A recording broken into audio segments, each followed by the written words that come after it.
Noong ika-5 ng Agosto, 2019, sa tahimik na bayan ng Asheville, North Carolina, ipinagdiwang ng isang batang mag-asawa na nagngangalang Danielle Carter at Emily Roberts ang simula ng kanilang bagong buhay ng magkasama. Kasal pa lamang sila sa isang maliit at pribadong seremonya na dinaluhan ng mga malalapit na kaibigan at pamilya. Ang kasal ay ginanap sa isang venue sa kanayunan sa labas lamang ng bayan, napapalibutan ng mga umaalpas na burol at mainit na kalangitan ng tag-init. Para sa marami na nakakakilala sa kanila, tila perpektong magkatugma sina Danielle at Emily. Nag-date sila ng halos 2 taon, at sa panlabas, ang kanilang relasyon ay tila matatag at puno ng pagmamahal. Si Danielle, 32 taong gulang, ay nagtatrabaho bilang isang construction manager. Kilala siya bilang isang kalmado, responsableng lalaki na bihirang magpakita ng galit o pagkadismaya. Inilarawan siya ng mga tao bilang tahimik ngunit mabait. Si Emily, 29 taong gulang, ay nagtatrabaho bilang isang freelance graphic designer. Lumipat siya sa Asheville 4 na taon na ang nakalipas at mabilis na nakapagtayo ng isang matagumpay na karera sa pagtatrabaho mula sa bahay. Sa mga nakakakilala sa kanya, si Emily ay palakaibigan, malikhain, at laging puno ng buhay. Nagkakilala sila sa pamamagitan ng isang online dating app noong huling bahagi ng 2017 at nagkaroon ng koneksyon dahil sa pareho nilang pagmamahal sa paglalakbay, hiking, at sining. Mabilis na umunlad ang kanilang relasyon, at sa pagtatapos ng 2018, nag-propose si Danielle. Walang pag-aatubiling sumagot ng si Emily, at di nagtagal, sinimulan na nilang planuhin ang kanilang kinabukasan ng magkasama. Sa kanilang relasyon, naniniwala si Danielle na alam niya ang lahat tungkol kay Emily. Nagbahagi siya ng mga kwento tungkol sa kanyang pagkabata, ang kanyang mga pagsubok sa paglipat sa isang bagong lungsod, at ang kanyang mga pangarap para sa hinaharap. Gayunpaman, may isang lihim na hindi kailanman ibinahagi ni Emily, isang bagay mula sa kanyang nakaraan na inakala niyang naiwan na niya ng tuluyan. Si Emily ay isang transgender na babae, isinilang na lalaki. Nagtransisyon siya ng lubusan sa kanyang maagang bahagi ng 20, tinapos ang kanyang panlipunan at medikal na transisyon bago lumipat sa Asheville. Sa kanyang bagong buhay, bihirang niyang pag-usapan ang kanyang nakaraan, pinipili sa halip na mamuhay ng pribado at tahimik. Para sa kanya, mahalaga na makita siya bilang siya, si Emily lamang. Nang makilala niya si Danielle, nakaramdam siya ng koneksyon na mas malakas kaysa sa anumang naranasan niya dati. Habang nagiging maseryoso ang kanilang relasyon, nahirapan si Emily sa loob kung sasabihin ba niya kay Danielle ang tungkol sa kanyang nakaraan o hindi.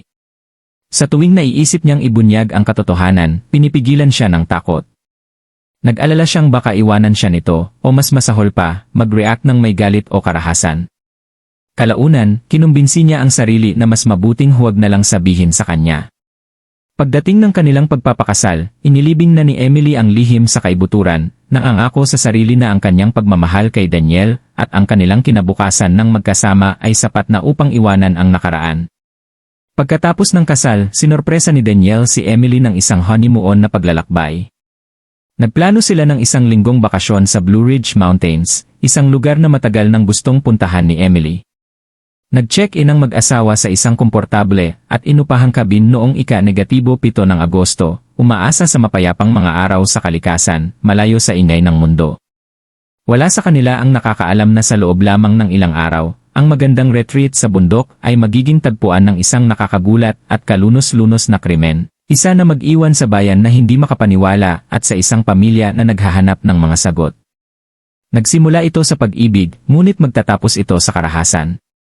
Ang umaga ng ika-8 ng Agosto, 2019 ay nagsimula tulad ng anumang normal na araw para kina Danielle at Emily. Dahan-dahang sumikat ang araw sa Blue Ridge Mountains, pinipinturahan ang kalangitan ng malambot na kulay kahel at kulay rosas.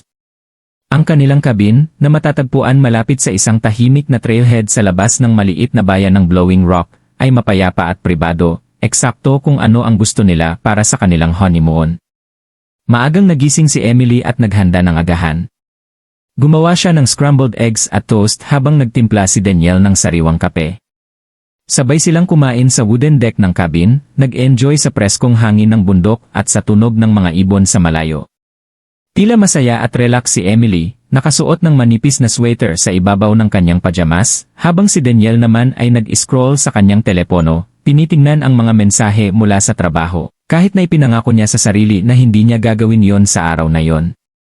Nagplano silang mag-hike sa isa sa mga kalapit na trail at maghapunan mamaya sa isang maliit na restaurant sa bayan. Pagkatapos ng agahan, inimpake nila ang kanilang mga backpack ng mga snacks, tubig at isang kamera.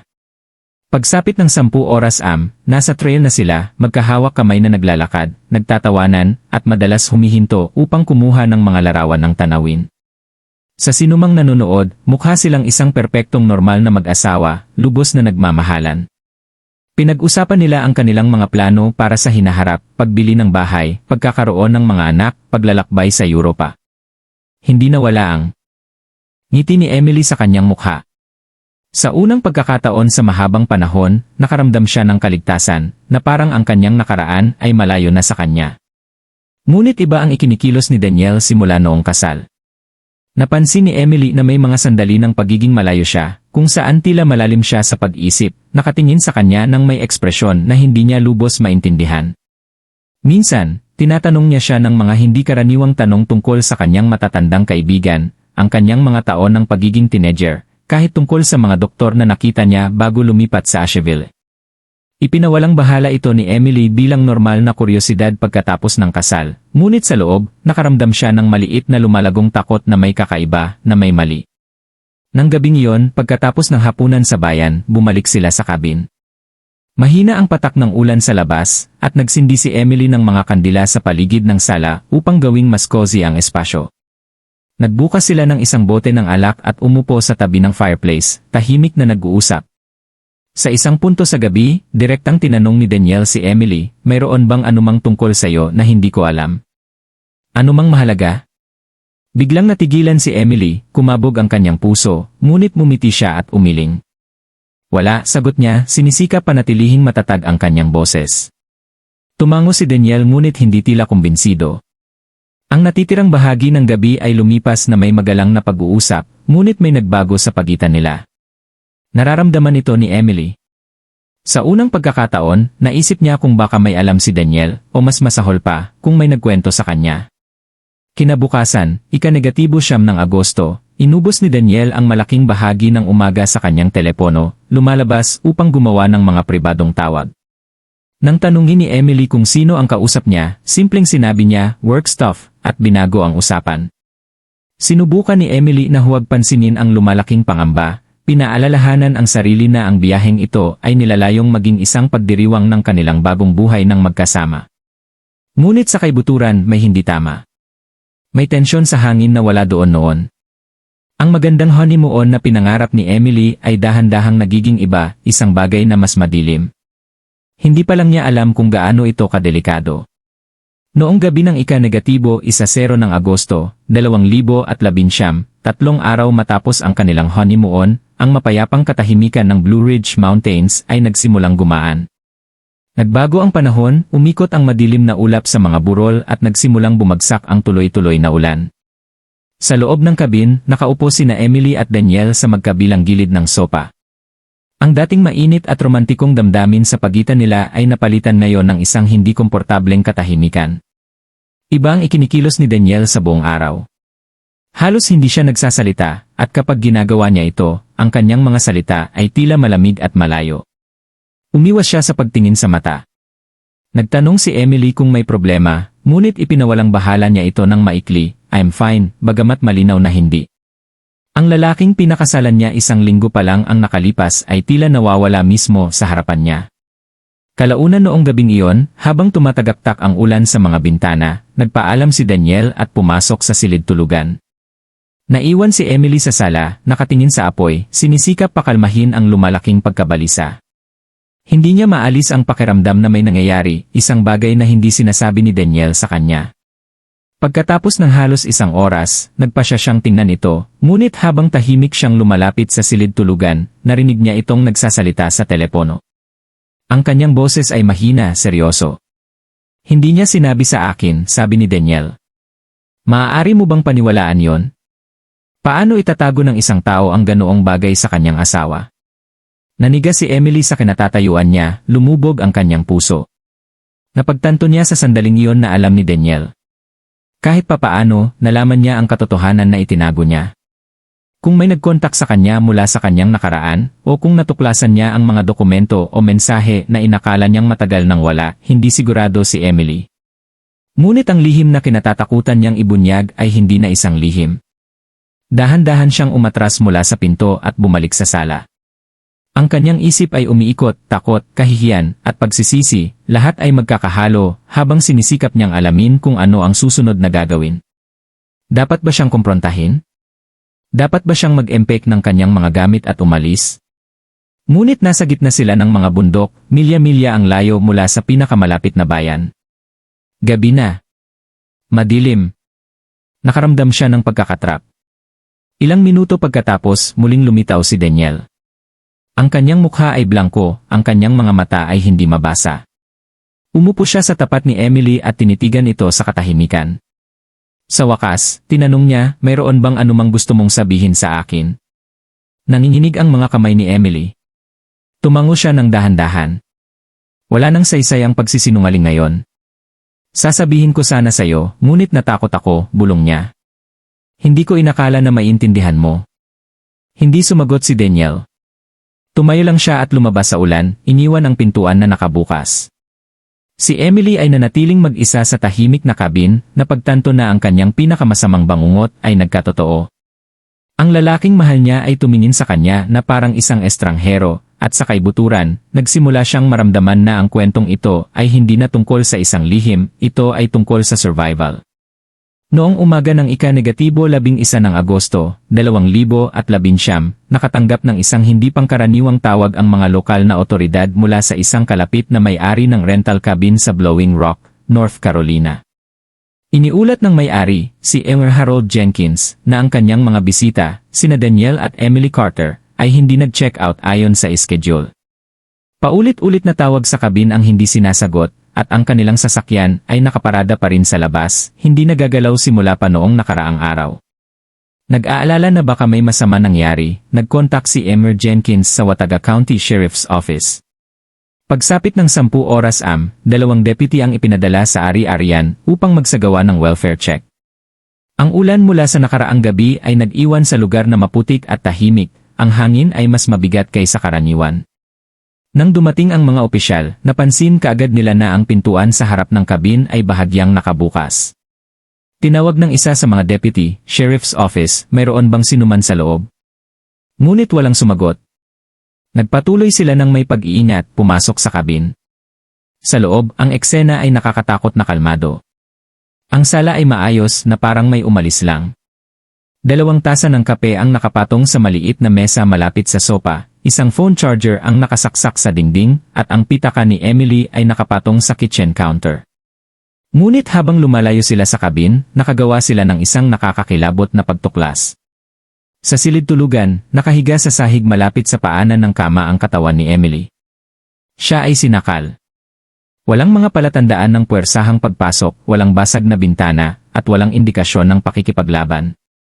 Ang lahat ng iba pa sa silid ay tila hindi nagagalaw, na ginagawang mas nakakabahala ang karahasan ng eksena. Si Daniel ay wala kahit saan. Agad na tinawag ang mga detective sa eksena, kasama ang mga forensic team upang mangolekta ng ebidensya. Kinuhaan ng mga larawan, kinuha ang mga fingerprint, at maingat na hinalughog ang buong kabin para sa mga clue. Pagsapit ng 12 oras 30 minuto opisyal na nagbago ang kaso mula sa welfare check patungo sa isang investigasyon sa pagpatay. Ang paunang palagay ay malinaw, si Daniel, asawa ni Emily sa loob lamang ng 1 linggo, ay nawawala, at ang kanyang pagkawala ay naglagay sa kanya bilang pangunahing person of interest. Nalaman ng mga investigador mula kay Emer Jenkins na sina Daniel at Emily ay nanatili doon simula pa noong ika-7 ng Agosto, at ayon sa mga tauhan ng rental, mukha silang masaya at normal sa unang ilang araw. Gayunpaman, nagsimulang magbago ang mga bagay ng kapanayamin ng mga detective ang isang waitress mula sa isang lokal na restaurant kung saan kumain ang mag-asawa noong ika-9 ng Agosto. Iniulat niya na si Daniel ay tila balisa noong hapunan at nagtatanong ng mga kakaibang personal na tanong kay Emily sa isang tono na nagdulot ng labis na pagkabahala kay Emily. Nakuha rin ng pulisya ang mga talaan ng telepono ni Daniel. Ang kanilang natagpuan ay nagpatunay sa kanilang mga hinala. Ilang mahabang tawag sa telepono ang ginawa mula sa telepono ni Daniel noong ika-9 at ika-10 ng Agosto sa isang hindi kilalang numero na nakarehistro sa isang tao mula sa Asheville, ang dating lungsod ni Emily. Mabilis na sinubaybayan ng mga detective ang numero sa isang lalaki na nagngangalang Gregory Hale, isang dating kakilala ni Emily bago ang kanyang transisyon. Nang tanungin kalaunan, inamin ni Gregory na tinawagan siya ni Daniel nang walang babala, nagtatanong ng mga personal na tanong tungkol sa nakaraan ni Emily. Si Gregory, na hindi alam ang buong sitwasyon, ay nagbunyag na si Emily ay transgender, hindi alam ang posibleng panganib na maidudulot ng impormasyong ito. Sa gayon, naniniwala ang mga investigador na natukoy nila ang motibo, natuklasan ni Daniel ang nakaraan ni Emily ilang araw pa lang sa kanilang kasal. Ngunit ngayon, ang kagyat na gawain ay ang paghahanap kay Daniel. Ang kanyang sasakyan ay nakaparada pa rin sa labas ng cabin, at ang kanyang wallet at telepono ay naiwan. Tila umalis siya nang naglalakad, o may tumulong sa kanya na maglaho. Ang nagsimula bilang isang pangarap na honeymoon ay naging tagpuan ng isang brutal na krimen, at ang tanging tao na maaaring magpaliwanag kung ano ang nangyari ay nawawala. Pagsapit ng ika-12 ng Agosto, 2019, ang paghahanap kay Daniel Carter ay lumawak na lampas sa Blowing Rock. Ang mga unit ng pulisya, mga aso sa paghahanap, at maging ang mga helicopter ay ipinakalat sa mga nakapaligid na lugar sa bundok. Gayunpaman, pagkatapos ng halos 24 na oras, wala pa ring bakas ni Daniel. Nagsimulang magtanong ang mga investigador kung nakatakas ba siya sa lugar ng lubusan o kung may iba pang nangyari sa kanya. Pagkatapos, humigit kumulang 3 oras 45 minuto dumating ang isang breakthrough, ngunit hindi ang inaasahan ng sinuman. Isang hiker, si Susan Miller, ang nag-ulat na nakakita ng isang lalaki na tumutugma sa paglalarawan ni Daniel noong gabi ng ika-10 ng Agosto malapit sa isang liblib na bahagi ng Tanauha Trail, mga 3 milya mula sa kabin ng mag-asawa. Ngunit ang pinakanakita ay hindi nag-iisa si Daniel. Ayon kay Susan, nakikipag-usap siya sa isa pang lalaki malapit sa isang nakaparadang itim na pickup truck. Ang pangalawang lalaki ay matangkad, nakasuot ng kulay abo na hoodie at jeans. Inakala ko nakakaiba yon para sa oras na yon ng gabi, lalo na sa dilim, sabi ni Susan sa mga otoridad. Mukha silang nagtatalo. Ito ang unang indikasyon na maaaring may tulong si Daniel sa pag-alis sa eksena, o baka may kasangkot din sa pagkamatay ni Emily. Sa mas malalim na paghukay, tiningnan ng mga detective ang mga security camera ng kalapit na gasolinahan sa kahabaan ng highway na lumalabas sa Blowing Rock. Ang footage mula sa maagang umaga ng ika-11 ng Agosto ay nagpakita ng parehong itim na pickup truck na naglalakbay pakanluran, ngunit ang driver ay nag-isa at hindi si Daniel. Ang license plate ay humantong sa pulisya sa isang lalaki na nagngangalang Matthew Green, isang lokal na mekaniko na may criminal history na kinasasangkutan ng pananakit at iligal na pagmamay-ari ng firearm. Nang dalhin ng pulisya si Matthew para sa interogasyon, nagkaroon ng nakakagulat na pagbabago ang investigasyon. Noong una, itinanggi ni Matthew na kilala niya si Daniel, ngunit pagkatapos lamang ng ilang minuto ng panggigipit, gumuho ang kanyang kwento. Inamin ni Matthew na nakipag-ugnayan sa kanya si Daniel 2 araw bago sa pamamagitan ng isang magkaparehong kaibigan. Si Daniel, anya, ay naghahanap ng paraan upang makatakas at tila desperado. Ayon kay Matthew, inalok siya ni Daniel ng pera kapalit ng tulong na maglaho pagkatapos niyang asikasuhin ang ilang personal na negosyo. Ngunit binago ng susunod na pahayag ni Matthew ang lahat. Hindi ko inakala na papatayin niya talaga siya, pagtatapat ni Matthew. Sinabi lang niya sa akin na nalaman niya ang isang masamang bagay tungkol sa kanyang asawa at kailangan niyang maglaho pagkatapos. Inakala ko na diborsyo lang iyon o kung ano, hindi ito. Pagkatapos ay isiniwalat ni Matthew na pagkatapos ng pagkamatay ni Emily, nakipagkita sa kanya si Daniel sa trailhead, binayaran siya ng $1,000 na cash, at nagtanong na ihatid sa isang liblib na istasyon ng bus sa Johnson City, Tennessee, mga 70 milya ang layo. Kinumpirma ng mga investigador ang ruta ni Matthew at natagpuan ang surveillance footage ni Daniel na sumasakay sa isang bus sa 5 oras 15 minuto noong ika-11 ng Agosto. Ang bus ay patungo sa Atlanta, Georgia. Ang pagtuklas na ito ay nagpadali sa kaso. Ang nagsimula bilang isang lokal na pagpatay ay isa na ngayong interstate manhunt. Si Daniel ay hindi lang nawawala, siya ay tumatakas.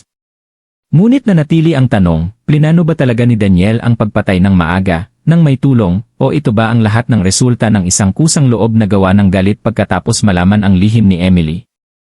Alinman, alam na ngayon ng pulisya na ang orasan ay tumatakbo. Kung makakalabas si Daniel sa Georgia, ang paghahanap sa kanya ay magiging mas mahirap. Nagsimula na ang pangangaso, at si Daniel Carter ay mabilis na naging isa sa pinakahinahanap na mga lalaki sa rehiyon.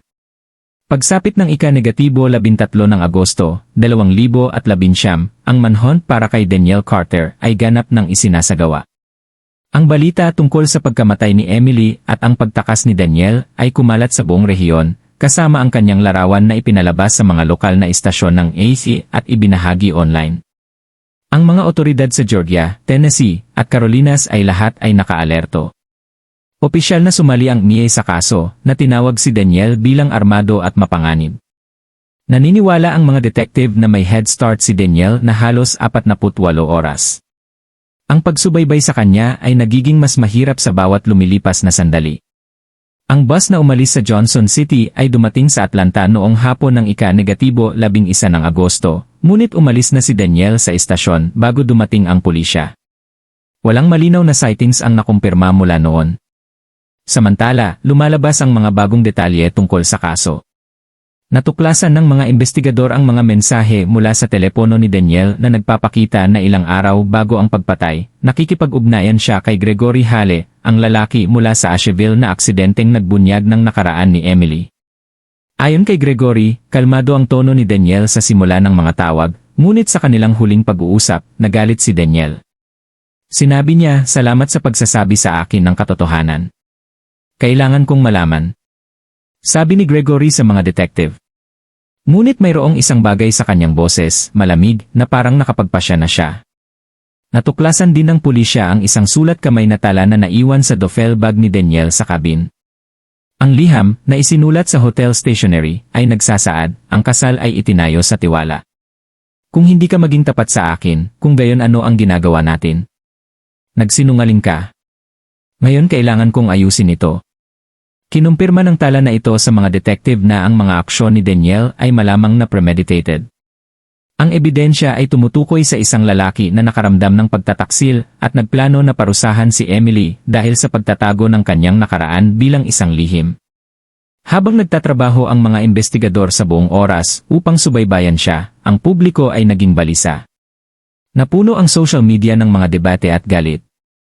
Ang ilang mga tao ay nagpahayag ng simpatya para kay Emily, tinawag ang kanyang kamatayan na isang brutal na gawa ng pagkamuhi.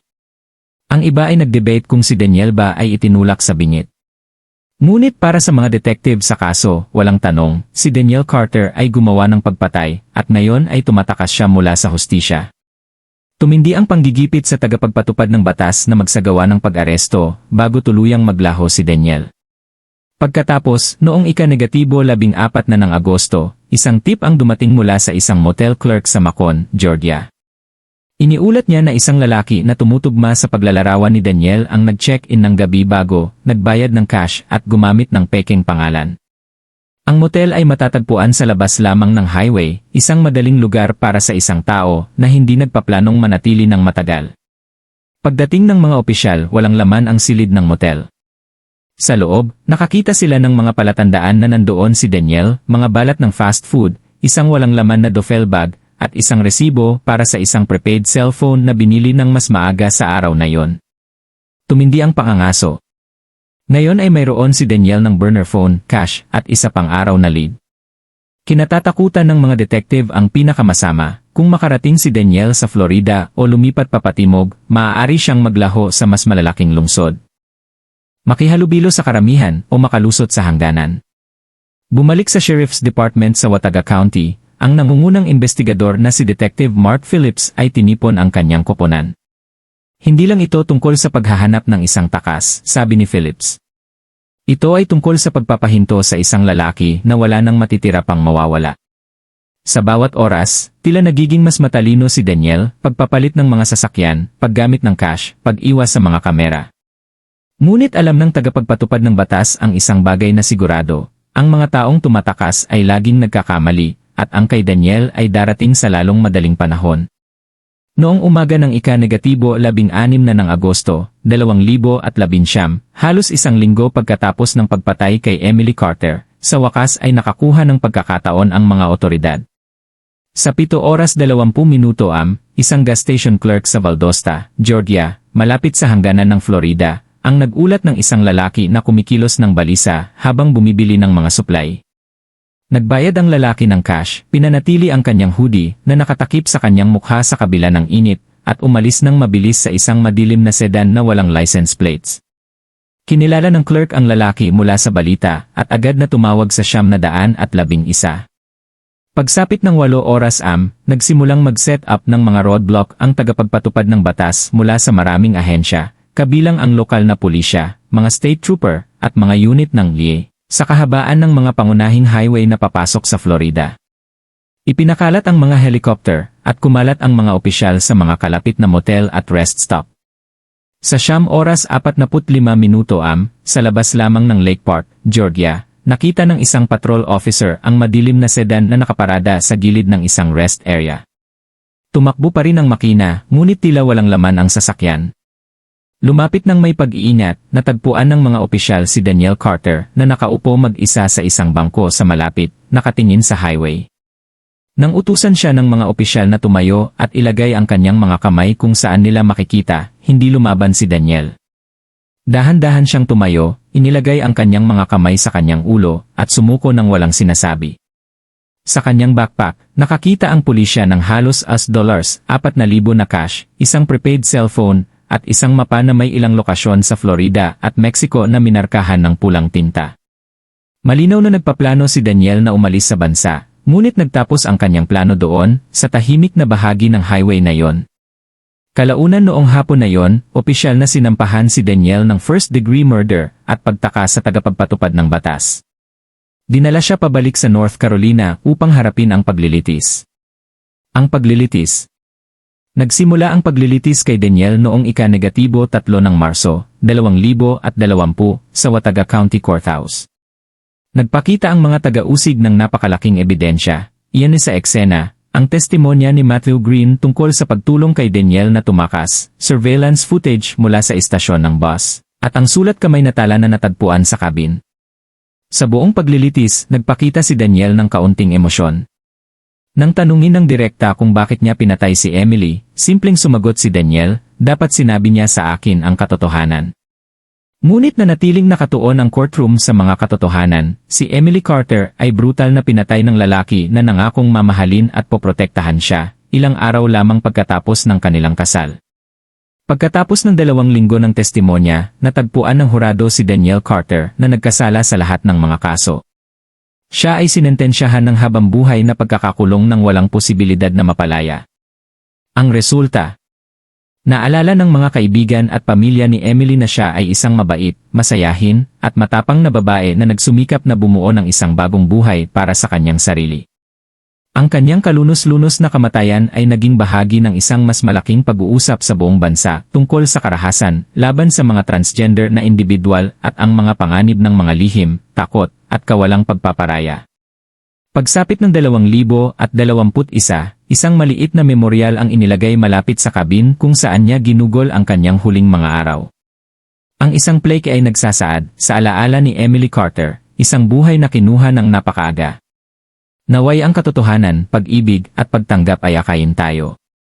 Bagaman nakamit ang hustisya, nag-iwan ng pangmatagalang sugat ang kaso sa tahimik na bayan ng Blowing Rock at sa lahat ng sumubaybay sa kwento. Ang nagsimula bilang isang romantikong honeymoon sa mga bundok ay nagtapos bilang isa sa mga pinaka-nakakasakit ng damdamin na krimen na nakita ng rehiyon. Hindi na kailanman makikita ni Danielle Carter ang kalayaan, at ang pangalan ni Emily ay hindi kailanman malilimutan.